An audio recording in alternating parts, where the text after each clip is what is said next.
everyone. Welcome to A New View. I'm Juji, and I'm here with Shira, Lee, and Kim. We're four friends, speakers, and professionals from different cultures, backgrounds, and age groups coming together to offer healing and inspiration. We're going to continue our conversation about mourning our past selves. Welcome to part 2. I remember being in a therapy session once, and something that I feel like I've experienced this actually multiple times, and we talked about it when we were preparing for this episode, but it's like giving your 5-year-old self a hug and giving her love and like letting her know that like she's okay. And there's something really powerful in that, because that little girl is like the memory, that little girl is where Juji, you use the word imprint, like that little girl is like, it's imprinted on her or him. And I think just acknowledging that little girl like is goes with you wherever you go, all these experiences, new job, new relationship, wherever. And I think just in giving her love is a way to help let go and release that imprint, with tears, with tapping, with meditation, with walking, with all the things. Gosh, this one really does come back to awareness, right? Yeah, I'm also having like a little metaphorical moment for some reason, because we're talking about like mourning our former selves, but I'm also embracing the celebrating of my current self. Like with all that I've been through, it's almost like you're driving in a car that's like sort of caked in a little bit of, you have stuff on the windshield, and then all of a sudden like squirt, and it just goes like this. And now you're like, oh, I see things so much more clearly now, and so I really, really do embrace the notion, because, we talk about how important it is to be present, right? So you only want to go back and do the mourning and do the work and uncover and all of that for a purpose, right? We don't want to wallow in it. But I can clearly say that I am such a different human being today than I was even just a few short years ago. And sort of the security within myself and the confidence that I feel and the ability to communicate sort of, who was saying that? Oh, Kim, you were saying like, I asked for what I want. Just knowing myself better and showing up as a different person is such a reason to celebrate. And it almost makes me think like, ooh, like what else will I uncover in my life? Like, who else can I become in this lifetime? And I've experienced so many beautiful things in the last few years since I sort of cracked the code on myself and acknowledged to myself that, yes, you were a people pleaser. Yes, you were codependent. You were all of these things that you tried to hide from and protect myself from shame. Like nobody should find out. I also had financial issues. Like just all of the shame is just gone. It's just gone. And I can just be in my skin and feel good and look forward and have hope and continue the work, and you girls are just such a big part of it. Oof. Shira, you also allowed, like, that's all because you allowed yourself to feel all the feels. Like you allowed yourself to change, and you allowed those parts of you to die. Like they're dead. Like you mourned those. So you did that. Yeah. I propose, like you mentioned, I propose for the future to do an episode on celebrating the new versions of ourselves. I feel like be a happy one. Something on the heels of what Lee started to say about like, you don't like, this isn't just like a constant revisiting of the past. It's like, if you feel a block, if there's a block in your life, if there is something that you feel is just out of your reach and you don't know why, you look around yourself and you can see that other people are having other people have good relationships with other women. That's my example today. If I see that is possible for other people and it's something that I deeply crave, but I just can't seem to get there, then how do, like, that's when you are here to be aware of the fact that there is something to trace back to. There is a blind spot that you're not seeing. And once you pull that thread and once you excavate it, like I said, it's living in you. Once you excavate it, at first, there's like a numb hollowness. There's this like absence of something. Like you feel lighter, which is good, but it's almost like, who am I without that thing that I've been carrying around with me all these years? Yeah. And when that hollowness is there, you're like, your mind has a tendency to be like, oh no, now something else is wrong. No, sit with the hollow feeling, because what happens is you then have this space that you can fill with the new. And that's when you start engaging with other people differently, with asking for what you want, with connecting with other people in ways that you never have before, like being vulnerable, that it becomes available to you. And that's when you can start celebrating, hey, look at the new patterns that I've created in your life. Like the first time that you react differently to something that used to really piss you off, something that really used to hurt you. And you can say, interesting. Explain that to me. Instead of fuck you, like I'm out, there's just the like cross-armed energy of like, no, I'm not going to take this. I'm just going to whatever, walk away. That was my favorite thing to do. Like, you think men ghost women? I ghosted every female friend I ever had who I perceived did something to trespass against me, even if it wasn't true. Even if it wasn't the truth. Juji, you can definitely mourn that bitch. Oh yeah. Ding dong. No, I was going to say also just this sensibility of being a forever student, right? We're always talking about asking questions and stay curious, not furious. Like that's where the good stuff happens, where you go, I don't know. Like I'm stuck. I don't know why. Ask the world, the universe, God, your higher power, other people, your therapist, just ask and really want to know the answer and it will come. Yeah. Explore it a little bit, play with it. Yeah. Yeah. And it may not come right away. Nope. It definitely won't. but the first step, like some of you mentioned, is just the recognizing it, just knowing you want to be different, or you want to be different in certain, situation. Or something in your life. Kim sounds like either she wants to say something or she's on the verge. She might want to shed something.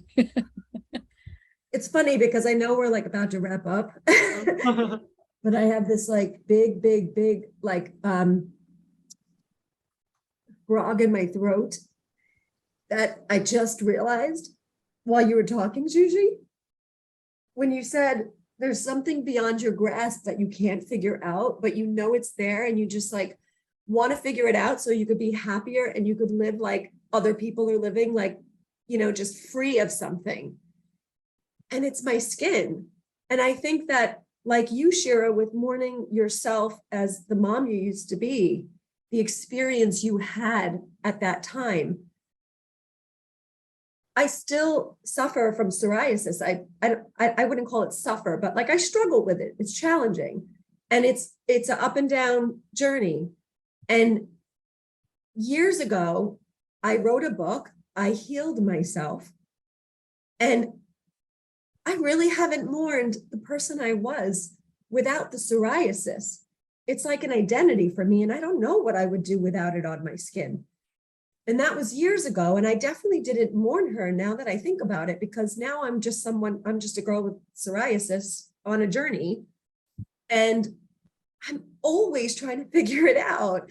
I'm seeing psychic healers. I am seeing emotion code practitioners. I am always fixing with my diet. I'm always exercising. I'm always practicing self-care, And I just realized it always feels out of my grasp. And I've been saying that for freaking years. It always feels like it's over there. And if I just figure it out, I could just shed it completely forever. That's what my desire is. I don't want to have it anymore. I want it to be gone forever.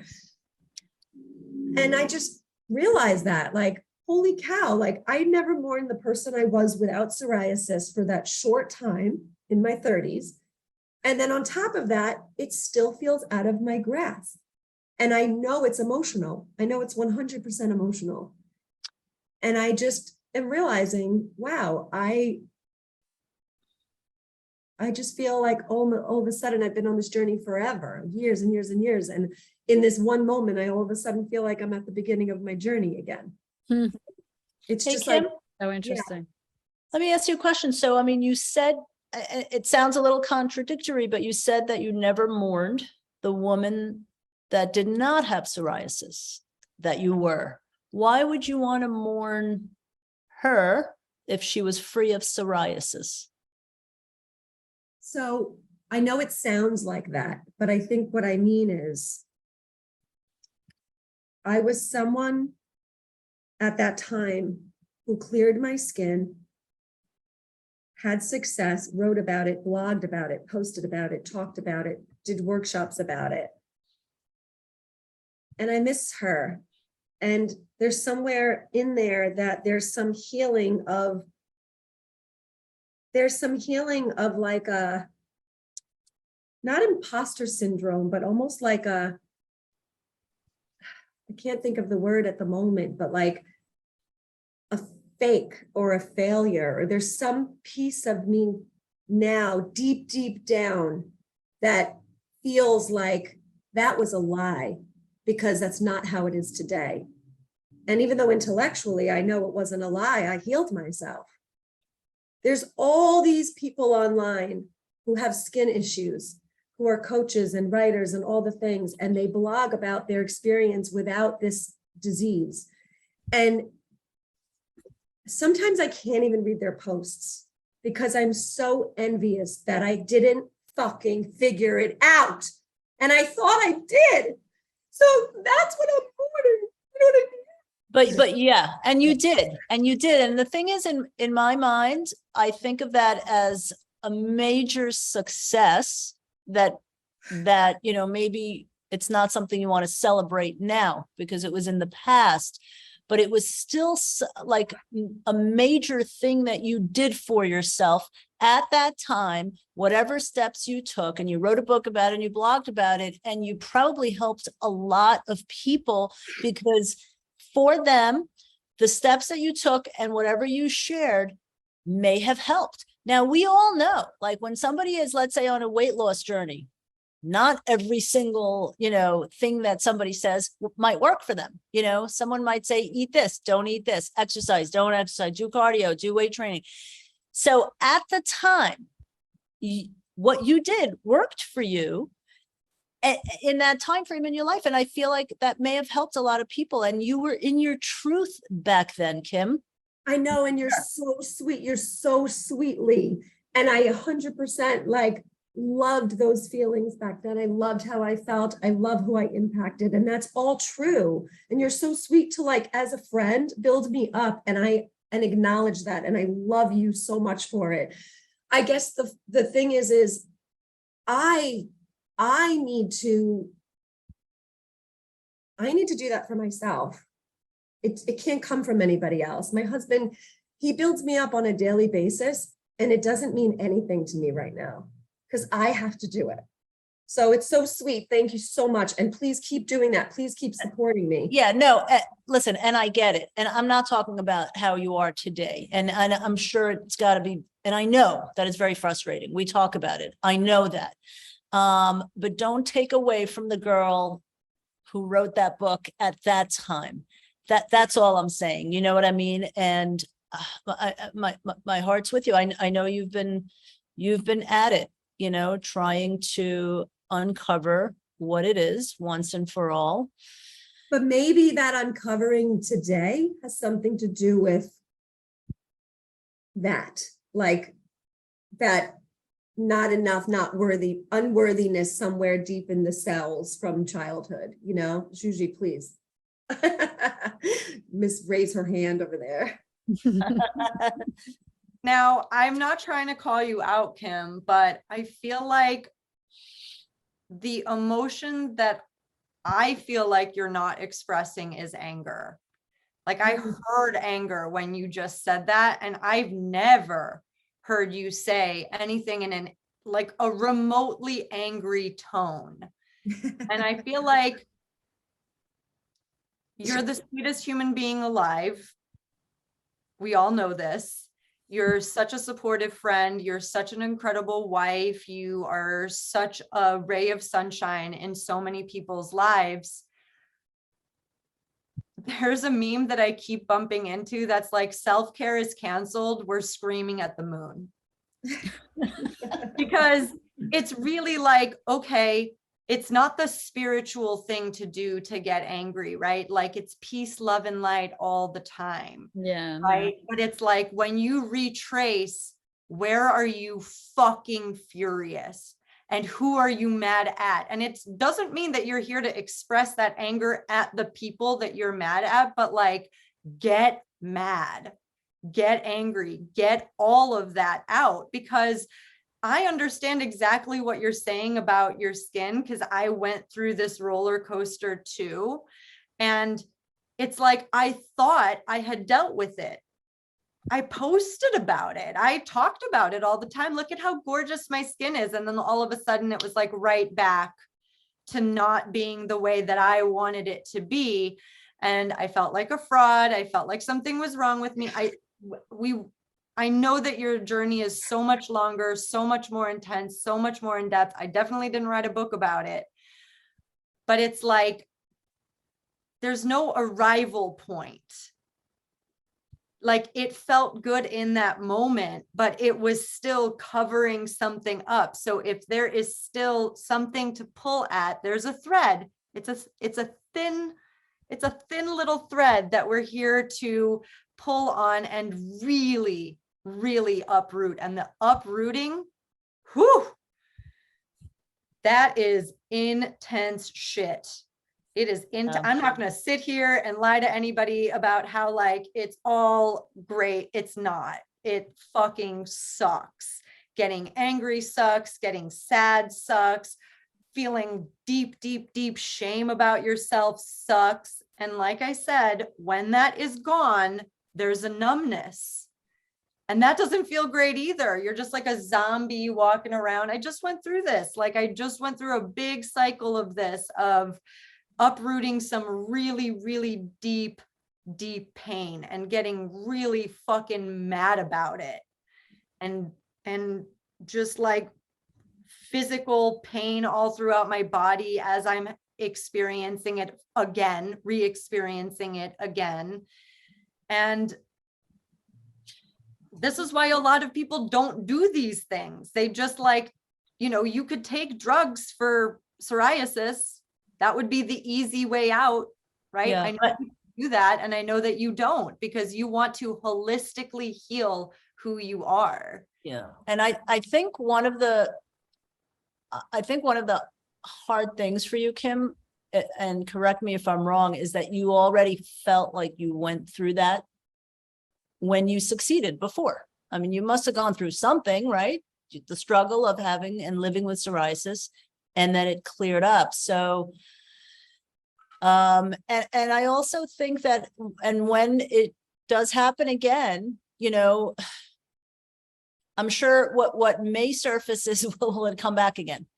That's what happened to me with the cancer when I was, scared shitless. And then I thought I had done whatever I could do to never, ever, ever get cancer again. And then it happened again twice. So, I understand that frustration in a way. I can relate in my own way. But also, usually I feel like,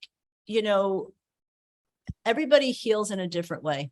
Everybody heals in a different way. And it may sometimes be so crazy with anger, and you might even throw up or whatever. And then there are other ways to heal too, that don't need to be so intense, but may just take a little longer. So many different variations, just like anything in life. Well, I do want to acknowledge that I've been told several times by practitioners that like I've repressed my anger. And I remember my tapping therapist, my EFT therapist, was like, you need to just punch the shit out of a pillow. Like, just go home and like think of what the 4 things you just expressed to me that bothered you and just punch the shit out of it. And can I tell you, I just can't do it. Like, I punched it and I was like, this is stupid. I don't know. I think there's a part of me that's like scared of my anger because I don't know what's going to freaking come out. So I'm scared of it. And I don't know really how to express it. Like, I've definitely had moments. I had one this week where I like, unfortunately lost my temper with someone, which I really regret. But it's so rare that that happens. You know, it's really rare. So I'm going to give this a lot of thought. I think there's a thread I need to pull on. And as scared as I am to pull on that thread, I kind of have to now. Like, I have to. Yeah. Well, I just wanted to say one thing, and I think I brought this up in another episode, but so many of these little nuggets that have been spoken in the last whatever few minutes remind me of the ACA group that I belong to. And I know, Kim, you've done some of the calls, but this whole family of origin work that really, really do for me and for all the women that are on this group. I mean, I cannot even tell you the healing and the growth that has happened amongst these women. And we just help each other so much, just like we all help each other so much. But there's something about the readings and the work in this ACA group, because it stands for Adult Children of Alcoholics and Dysfunctional Families, which is many, many, many, if not most of us. Doing that family of origin work, going back and uncovering and discovering things is so healing and so helpful. And yes, it could totally unearth a whole bunch of shit that you don't even want to deal with. But we all know, like, when you uncover something and go, oh, now it makes sense. Like, so I'm just encouraging that as a thing based on what we've all been talking about. And I'm so proud of our courage and vulnerability to share in this, what has become a very long episode, but I love it. Yeah. And thank you for sharing that, Kim. I'm glad you brought it up. Thank you all for sharing, because you all Yeah. shared it beautifully. And I honestly am surprised that this ended the way this did. Like, so I guess it had to come out. And But thank you know what? for your support. Really. That's what this platform is about. And I think as much as it helps, you know, hopefully our viewers, it's been helping us in tremendous ways. Tremendous. I mean, I can't begin to explain enough to anybody that's listening how much, when you do have a sisterhood and share things and just bring stuff up, how much new stuff, you know, comes up and makes you think from different angles. I was just telling Kim the other day, I said, you know, yeah, of course, this platform, you know, and talking and doing all these episodes absolutely helps us grow. But like the depth of everything, when I think about, I never would have thought about half these topics. I never would have sat there and actually thought, how do I feel about this? Or what would I do about it? How would I approach this? Right. And that is where so much work has been done. So much work, because we're just presenting topics, right? But then just the idea of diving into that, game changer. Yeah. Yeah. Yeah. So thank you all. I think this is a really good place to wrap it up, guys. Thank you so much for this incredible conversation, and Kim, for your vulnerability. I feel like we really tapped into something today. And if you've enjoyed our conversations, please subscribe to our channel and be sure to leave us a comment or let us know if you have any topic requests for the future. We'll see you soon. Thank you so much. Ciao for now. Bye.